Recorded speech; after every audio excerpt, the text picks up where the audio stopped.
morning, depending on where you are, maybe good evening too. I would like to invite our sister and our staff member here, Abirat Zakaria, to introduce the two presenters. But today we look at Islamic nationalism in Ghana and its implications for democracy and Christian-Muslim relations. Last lecture, we looked at Christian nationalism. Before that, we had something on basically on Zionism, and that is, if you like, Jewish nationalism. We did look at that also. So this topic, today's one is the last in the third and the last one for this theme that we are exploring. We know how important this topic is, especially in our present day and age, where religion and politics easily fuse, and we know what the implications are.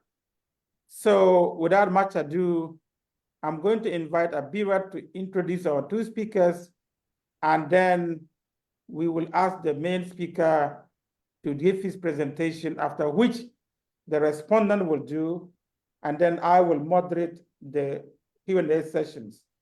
We will encourage the speakers, the main speaker, to keep to time, about 35 minutes maximum, and then the respondent will keep to time to about 15, 20 minutes also. That way we will have time at the end, top of the hour, for questions and answers. So Abirat, over to you, please. Thank you very much, Prof. And thank you to those of you who have joined us online and have continued to join us for our public lecture series. Our first speaker, our main speaker for the day, is Dr. Mohammed Ameen Kasim, who holds a PhD in the study of religions from the University of Ghana. His doctoral research focused on Muslim ecumenical initiatives in Ghana, and he has been a lecturer in the Religious Studies Department of the Islamic University College, Ghana, since 2015. He is also a part-time lecturer in the Department of Religion and Human Development, the Kwame Nkrumah University of Science and Technology. He is the immediate past registrar of the Islamic University College and currently serves as Vice President for Research in the same university. Dr. Ameen has participated in several international conferences and made several presentations in same. His research interests include Muslim intrafaith relations and leadership and Muslim development. He has an upcoming work that explores the nexus between Muslim unity and the development of the Muslim community in Ghana. So that is the brief profile of our main speaker, Dr. Mohammed Ameen. Is Mr. Emmanuel Tettey, who is a research associate at the Sana Institute, a research fellow at the Akofi Crystalla Institute of Theology, Mission and Culture, and he's also a minister of the Presbyterian Church of Ghana. Mr. Emmanuel is currently a PhD candidate. Is it my line or Abirat is breaking up? Can you hear me? Yes, I can hear you, Abira. Okay. I can hear you too. So, Mr. Emmanuel Tettey is currently a PhD candidate at the University of Edinburgh, working on Islamic law and Christian ethics of financial intermediation. And to today's discussion, he brings his experience as someone with knowledge in Christian theology and Islamic studies from various institutions. His research interest is in religion and society. Thank you. Okay, so without wasting much time, I'd like to call on our main speaker, Dr. Mohammed Ameen Kasim, to start. Dr. Ameen, you have 30 minutes, 30 to 35 roughly. I wish you could finish in time. Thank you. You have the floor now. Thank you so much. And good afternoon to you all. Thank you, Prof. Azuma, for the opportunity given me to be part of this bigger conversation that started some time back. I'll try my best to do the presentation within 30 minutes, so I may have to cut off a number of things. I think a conversation around Islamic nationalism. Well, please, we can hear you. Great. A conversation around Islamic nationalism is a very complex one because the concept of nationalism itself is a discursive one, as we have listened to previous speakers on this matter. Because of the nuanced nature of the concept of nationalism as a political ideology, many writers, in fact, in the past, did not include religion at all in their discussions or analysis of nationalism. More particularly because the concept was introduced as an effort to separate religion from politics in the West. As Karen Armstrong reminds us, the West had found it necessary to separate religion and politics in order to free government. So this effort has been there from the beginning. And because of that, a lot of scholars didn't see it necessary to look at nationalism from the religious perspective. But events in the Muslim world, happenings in the Muslim world, actually brought a different perspective to the concept of nationalism. So today, I try to share some perspectives on Islamic nationalism. And so I try to find a definition of Islamic nationalism, but it is difficult to come across something precisely as constituting Islamic nationalism. A lot of explanations have been given. So I found this very interesting by our speaker for last month, Professor Jeffrey Hens, who defined Islamic nationalism from this perspective. And he says that manifestations of religious nationalism depends on historical, political, religious, and cultural context.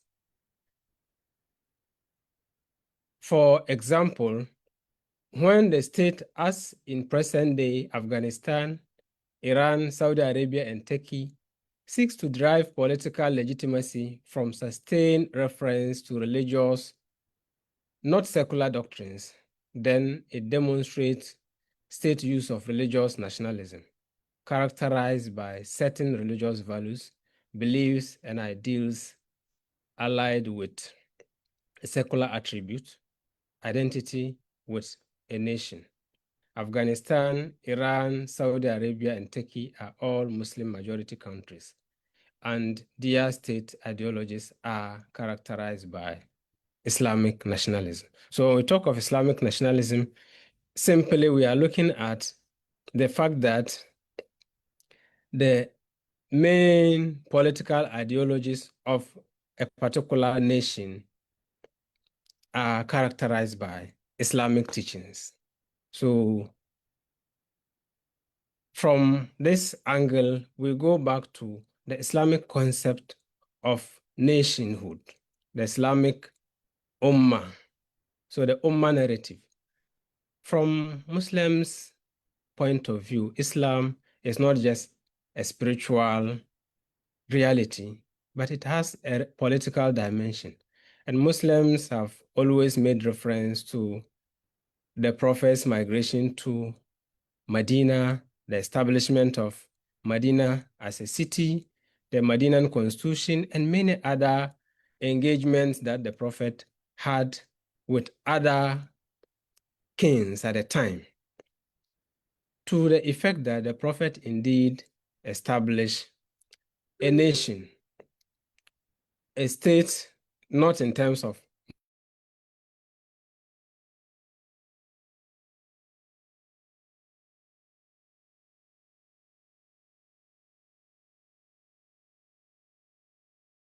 one prominent scholar, the French sociologist, Rodinson, describes the Prophet as a combination of Jesus and Charles the Great, that the Prophet indeed combined political and theological expertise, and he exhibited that in bringing the Ummah to the fore.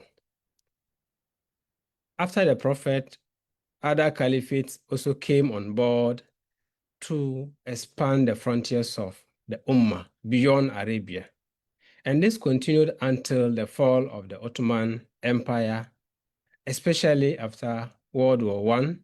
Then finally, this gave rise to the emergence of Arab nationalism, the creation of the state of Israel in the Middle East, and then territorial interest. This awakened other Muslim scholars to revisit the concept of the Ummah, to say that, look, the Ummah was a borderless state, so let's go back to that. However, their efforts couldn't actually bring that concept to bear any longer, because there is always a sense of inclusion and exclusion among Muslims.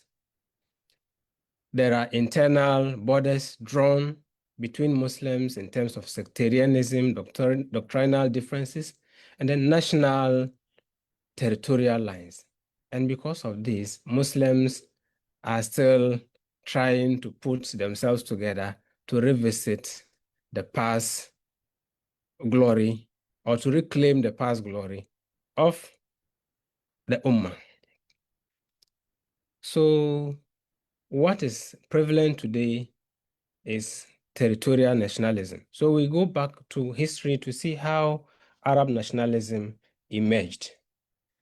Then that will give us an understanding of whether we can also find traces of nationalism, Islamic nationalism, in Ghana.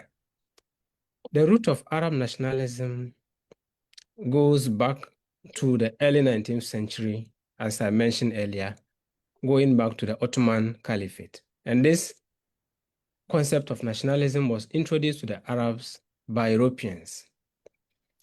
Even though Arabs already had their own socio-political concerns, the invasion of the Middle East by Europeans actually sensitized the Arabs to see to the need for the creation of, so to speak, Arab nations to wean themselves from the Ottoman, Turkish influence. And history tells us that it was Napoleon who actually influenced the Arabs in Egypt in particular to rise against the Ottomans, the Turks. So Napoleon in 1789 promised to help the Arabs, especially in Egypt, to fight and abolish the corrupt rule of the Mamluks and then the Ottomans. Even though his initial intention, his actual intention was to find a way of blocking the British naval route, he used Islamic sentiment to incite the Arabs to rally behind him so that he would help them overcome the Turks. Fast forward, Arab intellectuals also bought the idea of this concept of nationalism and used Arabic language as a unifying force to bring all Arabs together, to inspire them to come together using the language as a religious language, the language of the Quran, so that Arabs would see themselves as the true forebearers of the religion. They deserve to protect the religion and not the text. And during this time, the word Ummah was used to translate as nation. So when Ummah is used, it implied Arab nations and not just the religious sense of Ummah. It was also at this time that the Ummah was used to invite non-Arab Muslims, to include non-Arab Muslims as part of this Ummah, this universal borderless state. But non-Arab Muslims were excluded, especially the text. So this still created this sense of territorial nationalism. Against this background, some scholars argue that nationalism is indeed not compatible with Islam because it was introduced to Muslims in order to divide them. So Prof. Jeffrey Hans once again describes the Ummah as a form of transnational nationalism. It is deterritorialized nationalism because it inspires all Muslims across the globe to have this sense of nationality, to identify themselves as one people, irrespective of their territorial differences. So some Muslims says nationalism is not in line with Islam because it is divisive.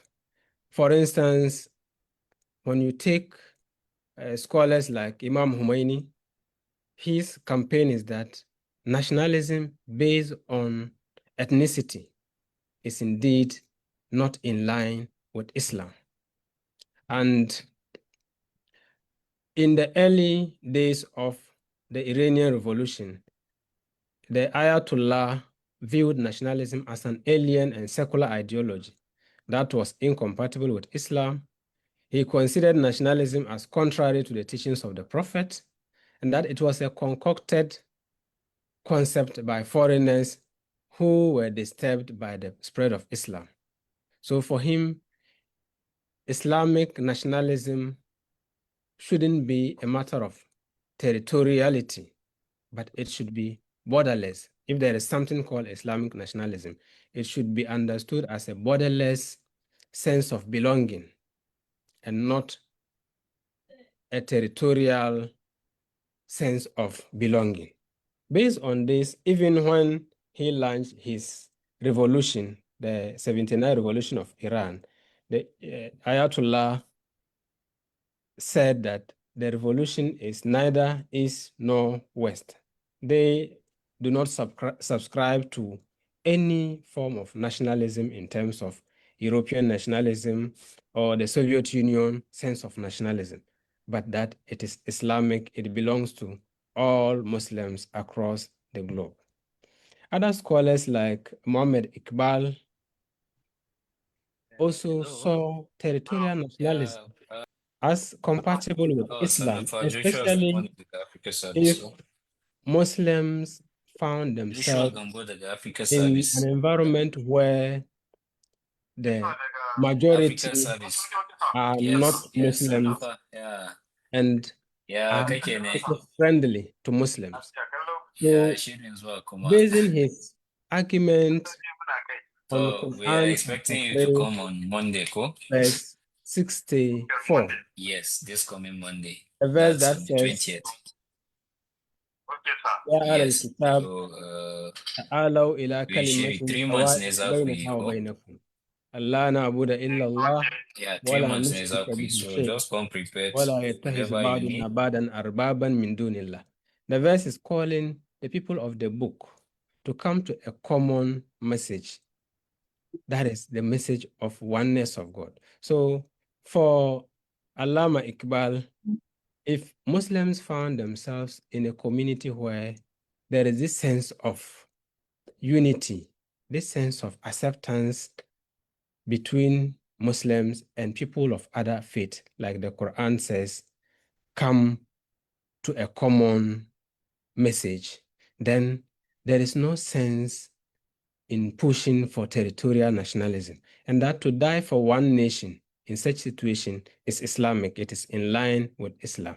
But in a situation where there is extreme hatred for Muslims, then Allama Iqbal says that it is legitimate to now seek Islamic nationalism. And that is what he campaigned before even the creation of the Republic of Pakistan in 1947.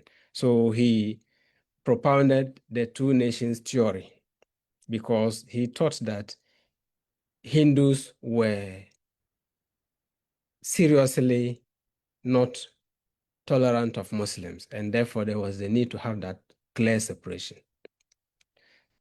So yes, it is possible to have Islamic nationalism in terms of territorial boundaries. It is also possible to have Islamic nationalism in terms of borderless sense of belonging. So this is how these scholars, these reformers looked at it. Now we zero it to Ghana to see whether there are traces of nationalism, Islamic nationalism, in the history of Ghana. Islam in Ghana took various trends. Islam came prior to colonialism, and it spread just like other African countries peacefully. There was no tension between Muslims and the indigenous people. So throughout the history of the spread of Islam in Ghana, it has been very peaceful, and Muslims actually played important roles in social construction. But contemporarily, Islam in Ghana is a cosmopolitan community. When we talk of Islam in Ghana, we are looking at a group of people who constitute the largest, second largest religious group in the country, almost 20%. Then within this population, we have different doctrinal groups: Maliki, Tijaniya, Ahmadiyya, Hanbali, Ahl Sunnah, Jafari, Shia, Ibadi, Istiqama. Then we also have multi-doctrinal or ecumenical organizations also coming together to constitute what we may describe as the Muslim Ummah in contemporary Ghana. One interesting thing about this Muslim Ummah or the Muslim community is that it is characterized by internal contestations and collaborations. So at one point, there is serious contestation. At another point, there is collaboration because each group claims to be a force to reckon with. And indeed, each group is a force to reckon with. So it is difficult to exclude one group. So they come together sometimes. They also have their differences other times. Now, before the modern era, pre-colonial or pre-independence Ghana, Muslims had a certain sense of identity because of the concept of Zongo. Muslims were predominantly secluded, or they established their enclaves separate from the indigenous communities and popularly referred to as Zongo, that we wouldn't have time to look at the concept of Zongo properly. But broadly speaking, Muslims in the Zongos had an identity of second-class citizens because they were predominantly migrants. If they were in the south, they were either northerners migrating to the southern part of the country, or they were migrants from other neighboring countries, predominantly Nigeria, Mali, Niger, Burkina Faso. This sense of identity actually became very prominent during the indirect rule, when the colonial administration now created the office of the Serkin Zongo, the Zongo chief, who was the head of all the tribes, and he was given a tribunal. In fact, in 1904, the colonial administration appointed the Hausa chief as the head of all the tribes in the Zongo, and his powers were redefined, given a tribunal to take care of all people living in that community, especially Muslims. And this also created a sense of resentment because other tribes thought that they were undermined. They had to now come under the Serkin Zongo. Along the line, the office was abolished and was reintroduced after independence. In 1932, something interesting happened.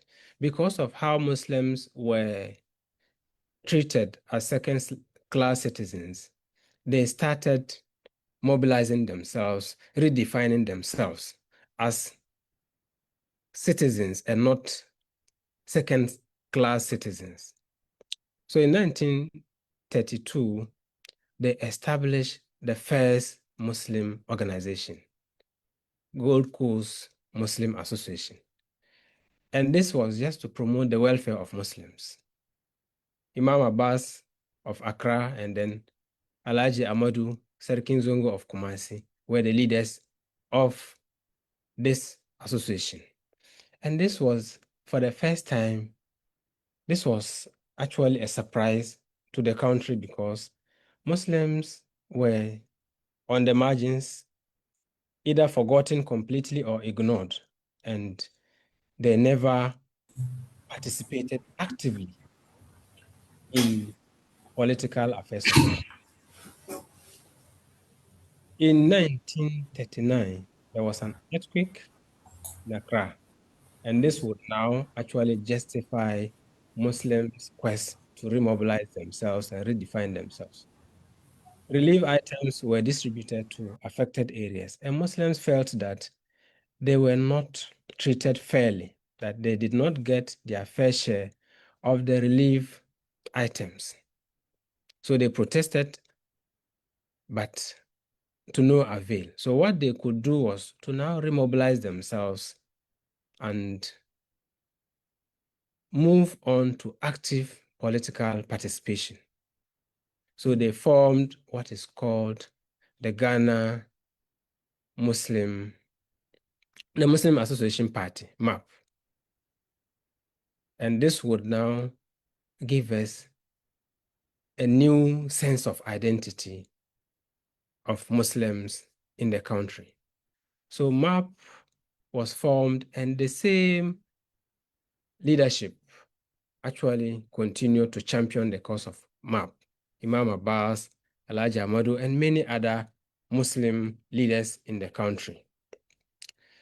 They chose green color as the party's color, white crescent as the symbol of the party flag. And this was to symbolize Islam. Green and the crescent symbolize Islam. So this was their intention. However, the CPP at the time, headed by Nkrumah, saw this as a serious threat to the political fortunes of Nkrumah, and therefore they accused MAP and the leadership of doing religious politics. Nkrumah accused them not only as doing religious politics, but as an attempt that could jeopardize the national security, the security of the nation. So Nkrumah had to take steps. And in order to deal with them, Nkrumah actually orchestrated the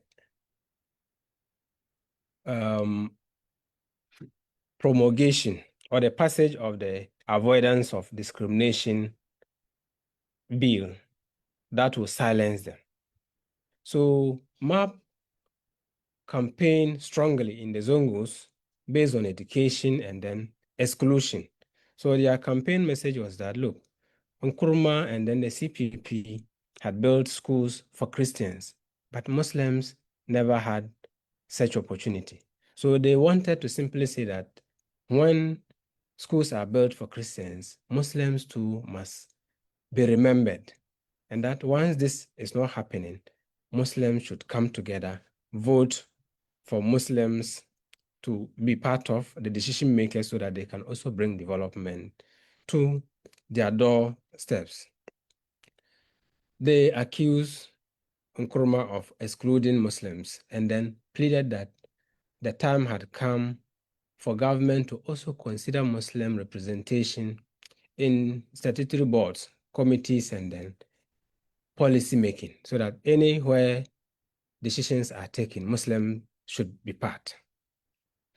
As part of the campaign messages, Alhaji Ahmadu Baba warned Muslims not to vote for the CPP and that anyone who voted for the CPP will be sinning before Allah. So Muslims were actually prepared to defend Islam. So we are told that when the CPP supporters tried to campaign and then convince the Zabarmes and Gaos in Kumasi to vote for the CPP, they responded that they are Muslims and that they were ready to die for Islam.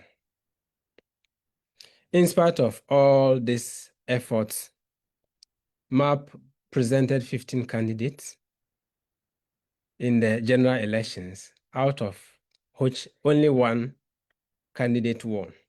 One, Alhaji Usman, won representing the Tamale constituency.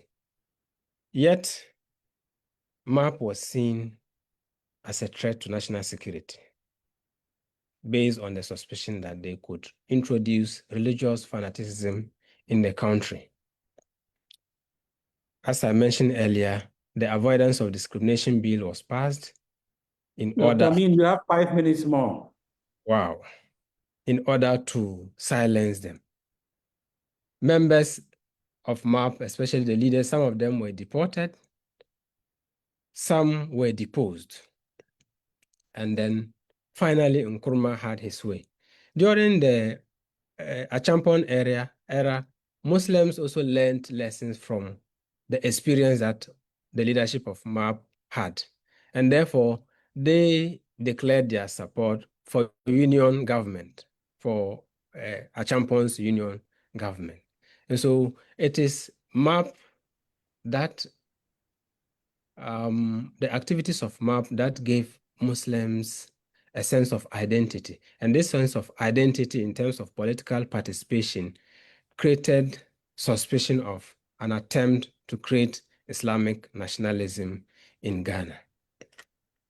In the current dispensation, we've seen a lot of effort by the state to regulate religious activities in the country.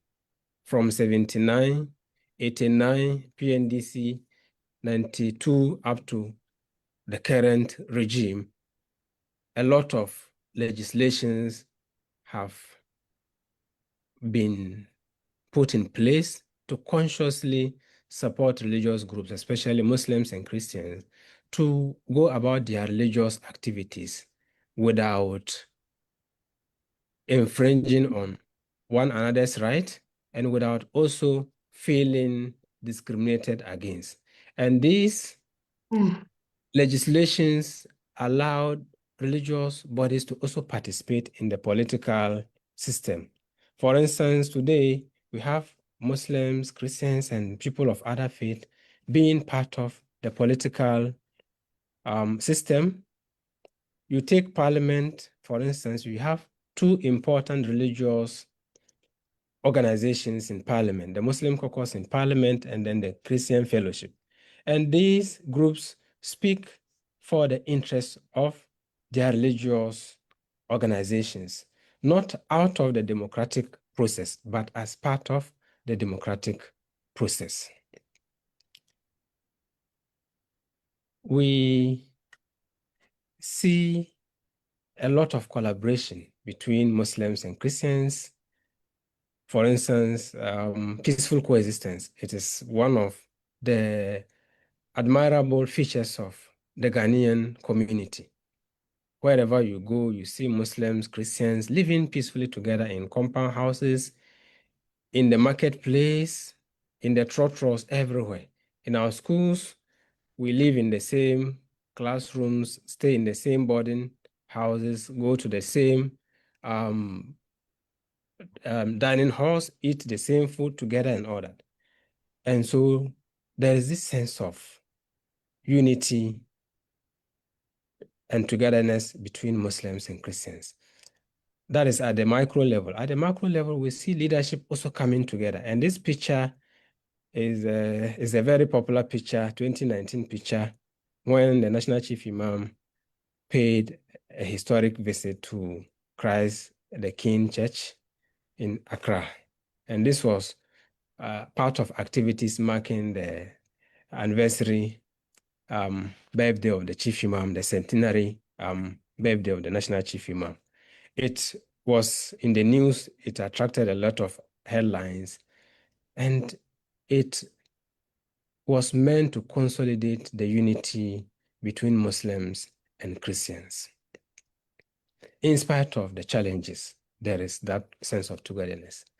Now, in conclusion, we see that the sense of nationalism, the concept of nationalism at the global level remains a set of sentiments and rhetoric expressed to seek solidarity of Muslims against the West to a larger extent, even though there are also efforts to bring Muslims together for internal reasons.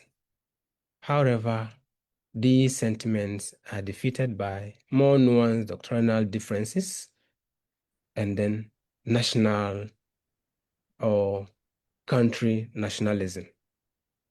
So every country is struggling against the other, and yet there is a common platform trying to bring all of us together.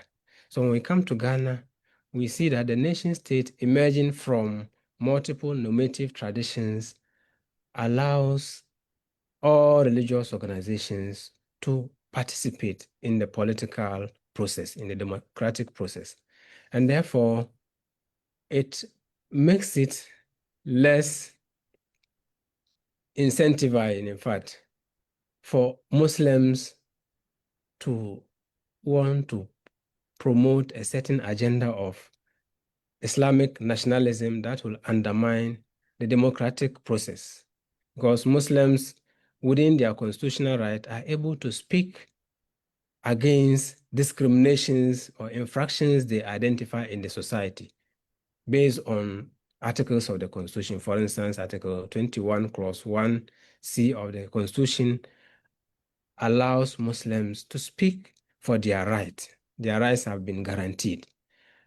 And so when they do this in accordance with Article 41, C and D of the Constitution again, that enjoins citizens to be dutiful, to be responsible in their requests for their right or their demands for their religious right. They should also be mindful of the rights of others and the need to ensure national unity and cohesion. When all these things are done, then Muslims are indeed practicing their democratic right, and not that they are seeking to establish an Islamic nationalism. When Muslims talk about hijab, when they talk about discriminations in schools, it is not because they want to establish an Islamic state, but it is within their democratic right that they speak of all these things. But in all, when we even look at the current Muslim community, the cosmopolitan nature of the community is such that Muslims themselves are trying to bring themselves together. So the question is, if there's supposed to be an Islamic nationalism, whose Islam will be championing that Islamic nationalism? That is the question I want all of us to ponder upon. In other words, Islamic nationalism is not a simple concept that you can just look at certain activities to say that this is leading to Islamic nationalism. But the nuances of the community itself is such that they would have to make a lot of effort to consolidate their unity before extending that sense of unity to the outside world. So I'll pause here. I've skipped a lot of things due to time so that we can now interact after the respondents' submission. Thank you very much for your attention. Thank you so much, Dr. Ameen. I gave you 3 minutes grace, so be thankful to me. Thank you, Prof. Thank you for being kind to me. Thank you. Thank you. That was so well presented. So grateful. Thank you. Thank you, Prof. Emmanuel Tettey, it's your time. It's your turn now. So your time is roughly 15 minutes with 1 minute grace. Thank you. Thank you, Prof. Please, can you see my my slide, my screen? Hello? Yes, we can. Okay. Yeah. So thanks to my brother for the presentation and the interesting thoughts he has shared. I'll try to speak to some of the issues he has raised, but mainly what I'll do might rather complement or fill in some of the things that he has spoken about. And also to thank you because, it's not an easy topic to discuss, especially when it involves your own religion. It's like you have been put in the dockets to defend your religion. But you begin with the problem of whether Islamic nationalism, the definition of Islamic nationalism, where there is that struggle to find a definition for it. And I think that is the beginning of the problem. That the concept of Islamic nationalism or religious nationalism, is it something that would also relate to Islam? And that is the beginning of the question. But we may also think about political Islam, Islamism. These are all concepts that talks about interaction and attempts at fusion of Islamic religion with state institution or governance of a country. So maybe we may want to also ask ourselves that how does the concept of political Islam and Islamism relate with what we are talking about as Islamic nationalism? But if we are to put it in context, I had my brother try to build on the discussions or the thoughts of Professor Haynes. In his work, one of the people he referenced, which are some of the key people that usually when people talk about religious nationalism, they reference in terms of definition, is this definition given by Seya and then the other one by Anna. And if you look at the parameters they give in terms of what you would call religious nationalism, in the case of Seya, she puts it from the perspective of Christian nationalism, but we can just substitute that and put Muslim there.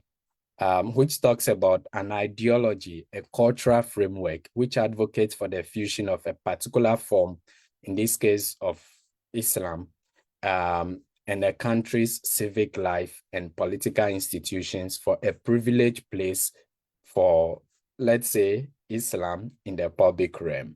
And then Anna also talks about religious nationalism relying on religious identities myth to define the nation and its goals. So if we look at these definitions and these parameters in our Ghanaian context, it is usually difficult, as our brother ended, to find something that you can put a finger on specifically to say that, okay, this is Islamic nationalism.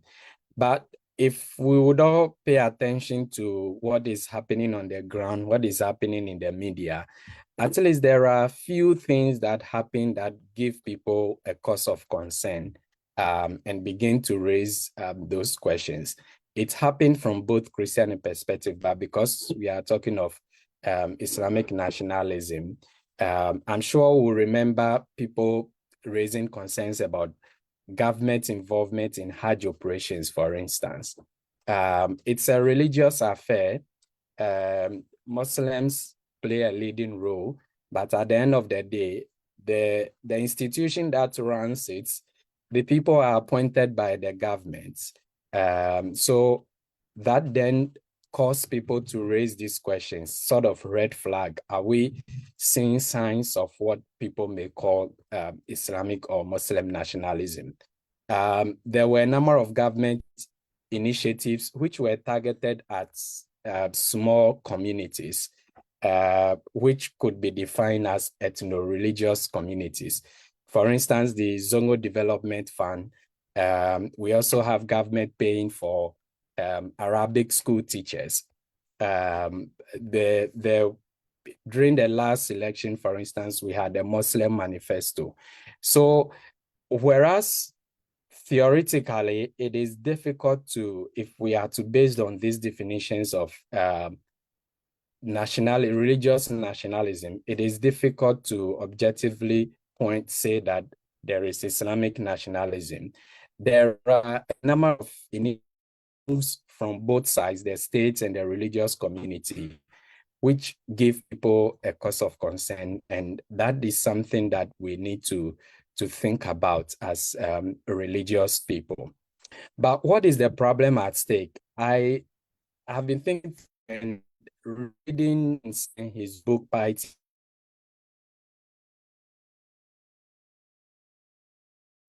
6 or so. There is an opening paragraph in that book, which I think Sane captures the problem at hand. He says that the most modern West, in its dramatic intrusion in Africa and elsewhere, has been the bearer of two massive but uneven influences, one secular and the other religious. The secular influence has expressed itself in the autonomy of the national state, and the religious in the organization and extension of the missionary movement. Both influences have left enduring legacies: a secular elite that maintains and is in turn maintained by the machinery of state bureaucracy, and ecclesiastical jurisdiction that ministers to the flock. The uneven quality of these influences arises from the fact that the state bureaucracy has supremacy over the religious domain, with national sovereignty superior to the ecclesiastical jurisdiction. And then he makes the point that this is a post-Enlightenment issue. And I think that is the basics of the problem that we have to deal with when we talk of religious nationalism, whether Christian nationalism or Muslim nationalism, in the sense that we have what I would call social religiosity, and then a secular state. A secular state, secularism, which, as Lamin Sane mentions, it's something that came from the Enlightenment area, where it is thought that reason has supremacy over belief. And so if we are to solve our societal problem, that which is most acceptable and most feasible is that which can be defended logically, and not that which has got to do with faith. So religion somehow is being taught that if society would progress, then we have to displace or push religion out of the public space. And that's something that has happened in the West, and gradually we are also picking it up in our African countries, which has resulted in what we call the secular states. But on that one hand, That's on the one hand. And on the other hand, we have a very religious society that it is difficult for people to do away with their religiosity. And so how do we marry the two? How do we manage the two? And I think that's the big problem here. Two scholars have offered some suggestion in this, and I'll put those up and to end my presentation. One is an Islamic scholar, a Sudanese, Abdullah Ahmed Anaim, who teaches at Emory University. But first of all, what he tries to do is to redefine understanding of secularism within, he puts it in a context that we can all relate to. He put this together in his discussion on the introduction of Sharia in Nigeria, which he later developed that idea in his book, Islam and the Secular States. And he makes the point that it is not possible to totally alienate religion from the public space. In as much as religion cannot take over the state, it is also not possible to take over religion from completely from the public sphere. And this is something that is not only unique to Ghana and Africa. There was a study on what we call the most liberal democracies in Europe, Germany, Netherlands, UK, and US, even the US. And that study came to the conclusion that, yes, it is just impossible. And so he defines secularism as a principle of public policy that seeks to secure the institutional separation of religion and the state, whilst acknowledging and seeking to mediate the unavoidable and desirable interaction of religion and politics. So how do we negotiate that? How do we mediate that? And that is the issue at hand, so that we acknowledge that religion is part of us, and we cannot, and he makes an interesting point in his piece that when people go into politics, they may go into politics, in our case, maybe as an NPP or an NDC, but they don't live their religion. And so even when they sit at the Parliament House or in cabinet and making policy, they still have their religion with them, and that would come to play. And we see this play out in our Supreme Court in the Kwabena Bonfe and Attorney General case, where the Supreme Court somehow tend to define secularism within the Ghanaian context and how religion comes into play. And in that ruling, I've picked two quotations from that. They said, the Constitution of the Fourth Republic, while secular in nature, affirms and maintains the historical, cultural, and religious and atheistic character of the Ghanaian society. So that for the courts, and they affirm that even though the Constitution may call for secularism, it still acknowledges the historical and cultural role of religion. So they went ahead to conclude that obviously secularism in the context of Ghana Constitution must be understood to allow and even encourage state recognition and accommodation of religion and religious identity. So the problem is, how do we do it then? And that is where Anaim makes the point that the focus should be on how we mediate the two so that we do not cross the lines. But in doing so, he also offers a caution that people of religion should be careful not to yield to the political class in advancing things that are germane to religious interest. Otherwise, when it happens so, they would always approach it from a political perspective and use it to achieve political goals rather than serving their religious interest. And he said this in the context of introduction of Islamic law, but he explains it better, more broadly in a different book. But Lamin Sanem, who is the other scholar I want to put across, he even expands this better in his book, Piety and Power and the Crown and the Turban. And I picked this quote from one of them. Strangely, I'm not able to recall exactly which of them. He makes the point that if religion looks to political power for its ultimate defense, then it will find in that its sole vindication and reward, and in time, its demise. And the point he's making is that, which is something that a lot of people have also made, that people do not always stay with political groups, political parties and all that. it gets to a time when people become disillusioned with political establishments.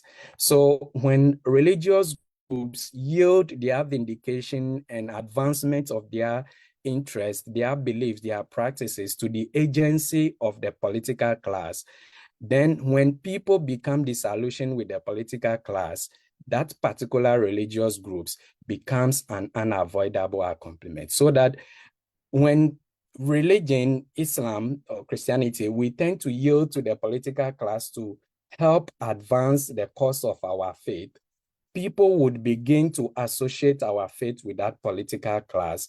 And when people tend to fall out with that political class, it will inadvertently affect people's affection and commitment to that religion. And I think that is something that is very important to pay attention to as I bring my point to an end. For instance, the issue of paying Arabic class teachers, for instance, they teach in Makrata, it is a religious practice. And we know how programs that are initiated and supported by these two political parties, how they end up. In it, whatever the political class puts their hand on, people tend to see it as a political program. So once that political party leaves power or people lose trust with them, they want to push it aside with us. Can we think of a situation where when we allow the political class to be involved so much in some of these matters of purely faith-based, can we imagine a situation where people would turn their anger for the political class towards those religious programs and how that would affect it? So to end my presentation, I'll just ask some two questions for us to think about that. When we talk of Islam and politics or Muslim nationalism, we should ask ourselves, whenever politics and religion seem to have some mutual support or working along, we should ask ourselves whether it is a pure political patronage, whether it is religious tokenism, or it is a genuine inclusivism. Our brother mentioned the Muslim Association Party and how Kwame Nkrumah dealt with them. He introduced the alien law, which led to the breakdown of the Muslim Association Party. But quickly, Nkrumah set up another party, another group, which he called the Muslim Youth, I think Congress or so. And that was to give the impression that he's not against Muslims. But then he uses this group to advance the interests of the CPP among Muslim groups. And we see this happening even in this Fourth Republic among our two political parties. Of all the structures they have within it what they call Zongo caucus, and they have a national, regional, and constituency coordinators. They have what they call Nasara group, a national coordinator, regional, and all that, specifically targeted at what they would say the Zongo community. But of course, we know Zongo somehow has some affiliation with the Muslim community. And so we need to ask ourselves, when politicians do these things, are they doing it for political patronage and giving us religious tokenism, or they genuinely care about their faith? And in the same manner, when people, religious groups, Muslims or Christians, we offer the things that are of concern to our faith to the agency of the state and the political class, we should ask ourselves, what does it make of it? And we have examples that abound. We're talking of Islam, but we can also give the example of the National Cathedral. Very good, beautiful thing that the Christian community could have taken it up as an ecumenical project. But look at what became of it when the politicians took the lead of it. People criticized it, and some may do it genuinely, but some may also do it just because they are on the other side of the political divide. So anytime we tend to yield things of interest to our faith, be it Hajj pilgrimage, be it Arabic class, or be it your time is up. whichever, we should think about what becomes of us. And the question that I think we should take with us is, how can religious values be harnessed for national development without political agency of religious interest? Thank you, Prof. Thank you very much, Emmanuel. Thank you. That was so helpful. I gave you 1.5 minutes grace, so you should be thankful for that. I'm thankful for it. Thank you all. This is a very interesting conversation. What I gathered from it, from our two presenters, is basically to say that, well, we have the Christian side, we have the Muslim side, and we see and hear things from our different perspectives. And so what Muslims think is not what they are projected, that's what Christians see, because we are looking at it from the Christian lens. And that is what we all need to, and vice versa. And that's what we all need to bear in mind. Like Emmanuel cited, I like the question that Dr. Ameen ended with. If even Muslims want to do this thing, which Islam are you talking about? Which Islam? That is not a theoretical question. It's a real, practical and meaningful question. But however, like Emmanuel also said, the point is that when Christians see Muslims gather at the forecourt of the State House for prayers during Ramadan, they have their own interpretations. When Christians see Muslims gather in Parliament House to say prayers during Laylatul Qadr or the night of power in Ramadan, Christians have their own perceptions.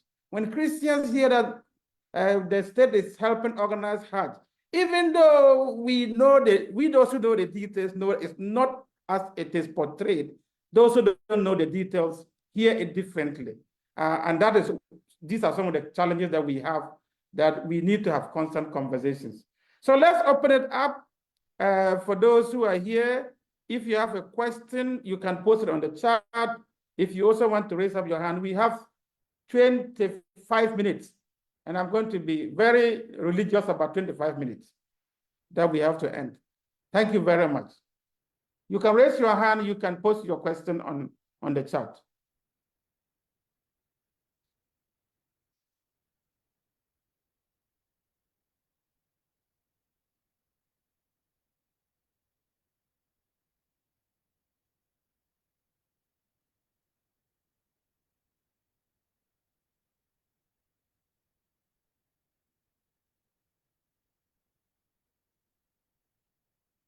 I hope I'm not missing a question.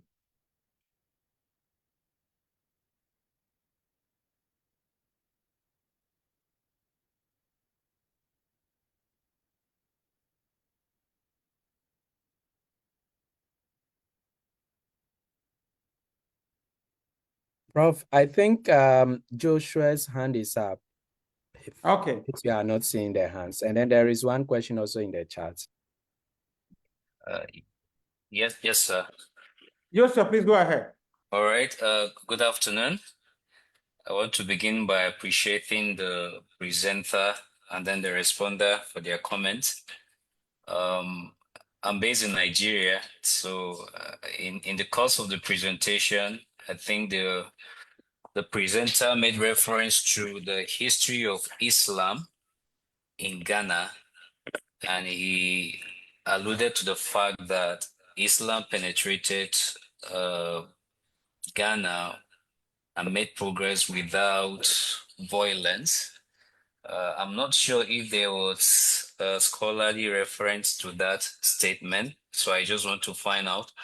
I don't know much about the history of Islam in Ghana, but for Nigeria, we know Islam at a point came and tried to conquer some of the parts of the country through a violent jihad.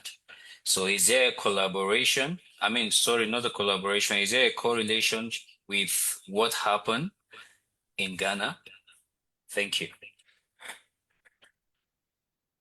Thank you. I think, Dr. Ameen, if you want to respond to that.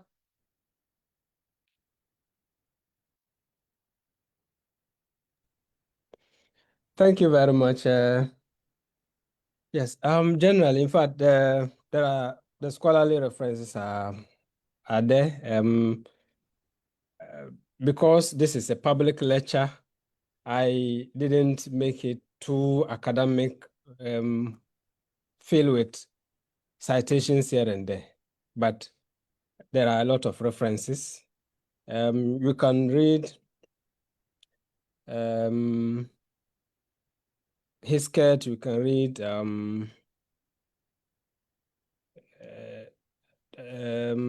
Levzion, there are a number of references to that effect that Islam penetrated more peacefully. You can rule out some infractions totally, but generally Islam penetrated peacefully. And where Islam had to even participate, in fact, play any violent role, quote unquote, it was to participate, perhaps to help one group against the other. So Muslim spiritualists may prepare charms, protective amulets to support one group against the other who already have their internal ethnic conflict, and not necessarily that Muslims are coming in to conquer a particular territory and then establish a new polity. So generally, that has been the trend. I hope that answers your question. Thank you. Thank you very much, Dr. Ameen. There is a question here also. What practical indicators should policymakers and religious leaders and civil society monitor so that they neither ignore genuine threats nor stigmatize ordinary Muslim civic engagement? How are we supposed to draw the lines between what is just ordinary, genuine, legitimate Muslim engagement in public sphere from hidden threats that can affect the society as a whole? I think that's the import of the question. Okay. I think both of you can comment on that. Emmanuel, do you want to go first? Yes, Prof, that's fine. I think that's an important question because that has always been a major criticism of the whole concept of religious nationalism, that when you push too far, then you are pushing religious people from the civic space. And when you do that, then you are not being unfair to them. And that's the point that Anaim is also making in his principle, that it's a matter of mediation. But I think one thing that can be of help is transparency. Transparency in some of the requests that religious people make. And also clarity, so that when we are making a case for development, let us make a case on that level. And we avoid disguising it. When it is purely religious thing, we need to be honest about it, so that we don't camouflage it, and then it turns into political patronage, and people are reading in between the lines. And when I say this, I'm saying for both religious groups, that sometimes we present things that are purely of religious and sometimes even personal interest, but then we make it seem as if it is something of national interest. And there are discerning people who read in between the lines. So I think openness, transparency, honesty in our conversations, so that we don't force people to read in between the lines. Thank you. Dr. Ameen. Thank you, Prof. I think I want to associate myself with what Ima just said.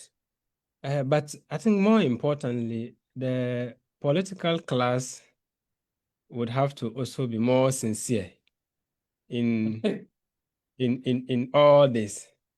So this government comes today, like when Emmanuel was making his presentation, he mentioned the Zongo Development Fund. It was a whole ministry of Zongo and then inner city. Then the ministry is off now. the fund is still there. But who are the actual beneficiaries of this? For instance, is it just a name just to cook something for some other people? Is it to incite others? Are Muslims the only deprived people? So that when there is this sense of inclusivity, when the politicians are sincere and they include everyone in that basket in terms of, okay, this is a policy targeted at integrating the deprived communities into the larger ones so that development gap would be bridged, then that would help in mitigating some of these possible threats. Another thing is that the policymakers should also continue to keep in touch with the religious leadership, not only Muslims. Today is Islamic nationalism, but all religious leaders, so that if there is, it is very difficult to regulate religious groups. In 1989, the Religious Regulations Act, PNDC Law 221, was promulgated, but it didn't work. So it is very difficult. But let's use the same democratic principles to integrate and to open up so that we involve everyone. I believe with that, we may be able to separate genuine concerns and then conspiracies that may be cooking up something against the state. Thank you. Prof, I Thank saw you very much. Imam Said's hand was up earlier. Oh, okay, Imam, please. Is the hand still up? I think Yeah, it's Dr. Saif, he's here. yes, Okay. Doctor. Assalamu alaikum. Okay.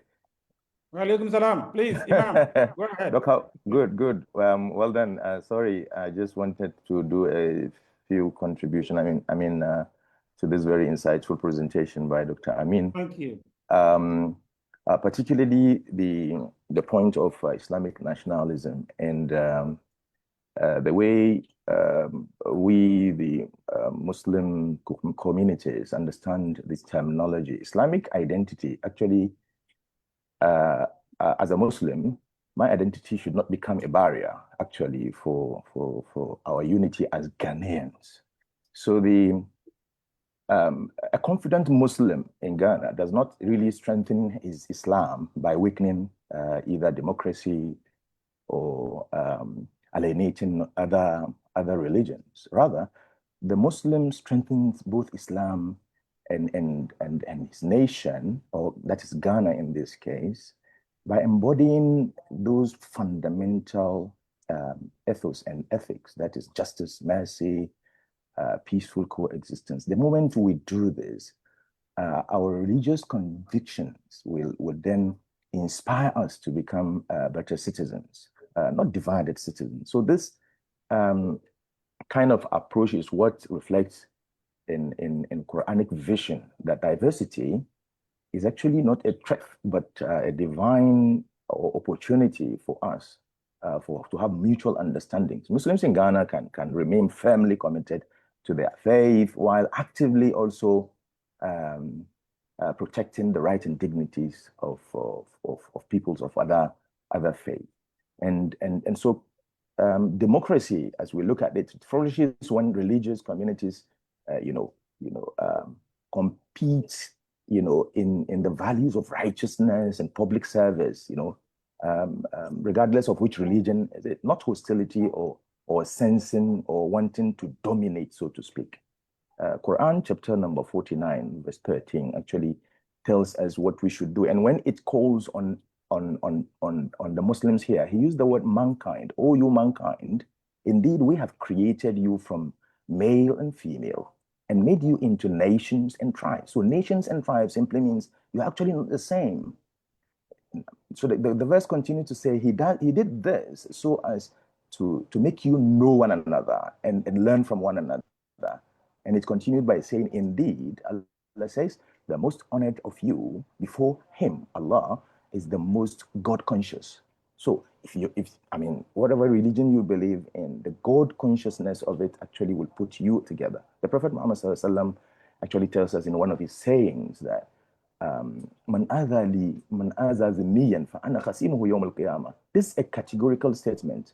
The Prophet says, whoever harms a non-Muslim living under the protection or living under his protection, I will be his opponent on the day of Qiyamah, on the day of resurrection. And so this demonstrates the Prophet's firm commitment to protecting the rights and dignities of others. And basically, I just want to touch a little bit about this idea of, Islamic nationalism. I heard one of the presenters also talking about Islamic political Islam and those things. Historically, and of course, theologically, the Prophet Muhammad SAW himself. Imam, if you can do it briefly, we have other questions to take. Okay, he did not preach what is now called Islamic nationalism. There's nothing like that in his preaching.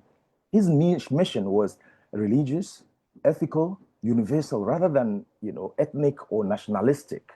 I just wanted to make this point.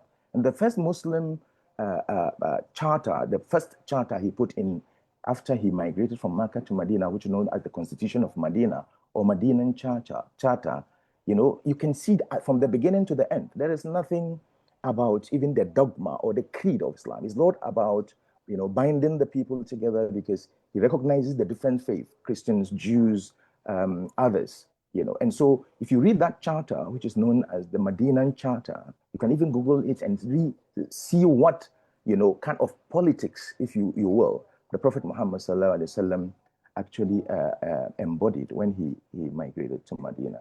So this model is what emphasizes the justice, the mutual security for all and coexistence. So, but if we keep on using some of the terminologies that we now decide to say that is what in Islamic context, we need to get to understand how is the Prophet Muhammad SAW himself, even the politics amongst his people, how did he manage the communities? How did the Sahaba, the companions around him? So we have to quickly be relating back in order for us to get the guidance as Muslims to understand exactly how we discuss some of these issues. Thank you very much for the opportunity. Thank you, ma'am. Thank you so much. Kojo Esumin has his hand up, so you have the floor now. Yeah, thank you so much, Abirat, and thank you for our lecture and the respondent.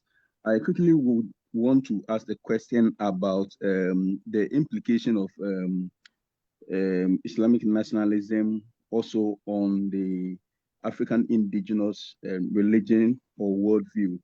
And I'm asking this because I like the way our lecturer for today exposed on the Muslim Ummah, and depend, even though scholars have used, the concept of nationalism sometimes with a bit of, carefulness. But then we have seen that in any case, in trying to, people like religious people in trying to consolidate their unity, whether in politics or in socioeconomic dimension in itself is not bad, but the lesson I have picked is the approach matters a lot. And sometimes we have seen tensions, and I like how the respondent also drew some examples from the Christian religion. But then I think I was also hoping to hear about some of the implications that, whether Christian nationalism, as we saw last time, or even Islamic nationalism today, also has on the African indigenous religions, especially as the Ghanaian politics is kind of skewed towards Christian-Muslim relation in terms of political participation and what we should expect and so on and so forth. What implication does it also have on the African indigenous religion? Are there challenges? Are there some clashes? Are there some prospects? Maybe your thoughts on the African indigenous religion. Thank you. Thank you. Thank you very much. Emmanuel, do you want to say something brief to that? Okay, Prof. Thank you. Yeah. So yeah, it's a good observation. both Islam and Christianity came to meet African traditional religion in the Ghanaian context. But at the end of the day, there seemed to be no one speaking for African traditional religion. So when the two are pushing for space, it's the African traditional religion that tends to lose it out. But at the end of the day, I think we also should ask how African traditional religion is helping the cause of both Islam and Christianity within our public space. Because African traditional religion, for me, seems to have imbibed in us that notion that we cannot do anything without the divine. And if we look at our traditional political setup, the chieftaincy, the chief, if you compare it to our modern day nation state, you would say he's the political leader, the president of a sort. But the king or the chief never do anything without consulting the priest. And so that kind of have even imbibed in our politicians the idea that sacralization of politics. But it seems because Islam and Christianity have been most fought with in asserting their potentials, they seem to be the most favored in terms of public. But I know that even beyond the public observance, people still go beyond Islam and Christianity and go and consult their priests. We hear a lot of accusations there. So I would say that institutionally, these kind of things affect African traditional. It relegates them somehow to the background. But if we look at it epistemologically, we would say that it has provided somehow like the grounds for both Islam and Christianity to flourish among even our secular society. Thank you, Emmanuel. Thank you. There's another hand, but there's a question on our Facebook platform. It's actually a concern from Dr. Kauthar Hamis, who says she hasn't heard anything about the role of Muslim women in Islamic nationalism. So Dr. Ameen or Emmanuel, if you can throw light on what Muslim women's role is in Islamic nationalism. Yes, I've seen that question, Dr. Kauthar. In fact, Muslim women have played very, very critical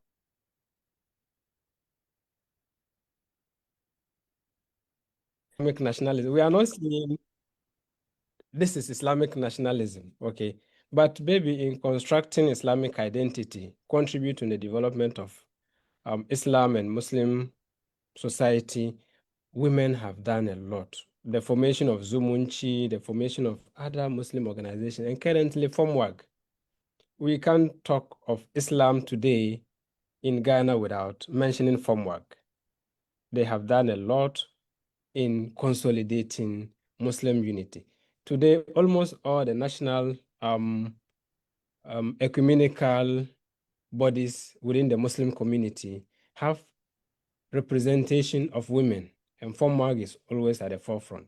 So yes, Muslim women have done a lot, and it's just because this presentation is not deeply on the nuances of the internal arrangement of Islam within Ghana. That is why we couldn't mention all various organizations. Thank you. Thank you, Dr. Ameen. Imam Mujib, you have the floor now. Thank you very much, Abira. Thank you to Dr. Ameen and Reverend Emmanuel for your very lively presentation and responses. For me, I think the problem is not that Muslims are trying to assert themselves by rising up to be counted, nor that Christians are trying to marginalize the minority religions, so to speak. It is the question of territoriality and competition for the space, competition for the space, and also mutual suspicion and distrust among members of the two religious groups, for which reason genuine efforts by either side is seen in a negative sense as maybe a plot against them one way or the other.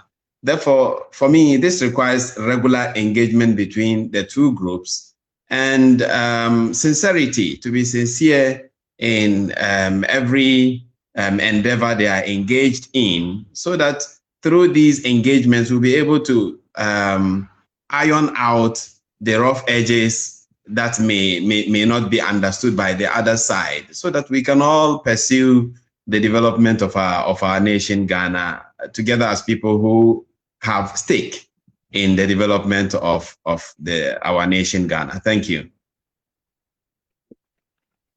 Thank you very much, Imam. Thank you, I think- Imam. There was one hand earlier. I don't know if you would still like to ask your question, Mr. Abraham Sapir. All right. Thank you very much, Dr. Ameen, for your presentation, and Reverend Imam for the response. I would like to appreciate the Sunny Institute for organizing such interactions. It helps us to iron out our misunderstanding and then put light on certain great areas. Thank you very much. I also want to ask a genuine question out of the presenter's lecture. My question is about, he gave the example of nationalism in, I think, Pakistan, if I should remember. From that perspective, I would like to ask a question. In case of a demographic shifts in Ghana in favor of Muslim, would there be a possibility of nationalism called for a Muslim nationalism by the Muslim Ummah when they become the majority? That's my question. Thank you. Thank you. Okay, thank you very much for your question.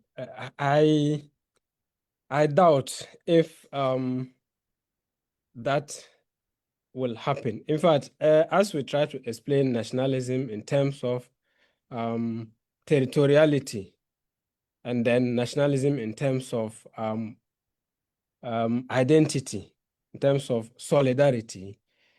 In the case of Pakistan, it was strictly about having a separate state because they had a Hindu-dominated India versus a Muslim minority, also